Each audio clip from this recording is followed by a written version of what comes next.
मित्रांनो, नुकतंच प्रिया मराठे यांचं कॅन्सरने निधन झालं आणि या बातमीने ऑलमोस्ट मराठी इंडस्ट्री म्हणा किंवा हिंदी इंडस्ट्रीमध्येही त्यांनी काम केलं.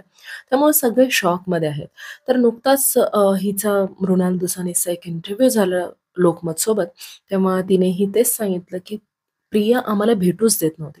आम्ही तिला खूप सारे मेसेजेस केले, ग्रुपवरती मेसेजवर बोलायची, पण आम्हाला प्रत्यक्षात येऊ देत नव्हती, भेटू देत नव्हती. तर त्याचं कारण काय होतं असं जेव्हा विचारल्यानंतर ना, तेव्हा ती तेच म्हणते, की कॅन्सरमुळे कदाचित तिच्यामध्ये खूप सारे बदल झाले होते आणि ते सगळं तिला आम्हाला दाखवायचं नव्हतं.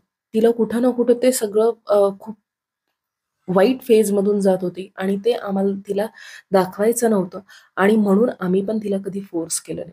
मृणाल खूप इमोशनल झाली होती. ती तेच म्हटली, की तिच्यासारखी चांगली व्यक्ती शोधूनही कुठे सापडणार नाही. इतक्या चांगल्या माणसाला असं कसं काय झालं? देव जाणे. पण तिने कॅन्सरला हरवलं होतं, पण कॅन्सरने परत विळखा घातला तिच्या भोवती आणि आमच्या प्रियाला घेऊन गेले, असंही मृणाल बोलले.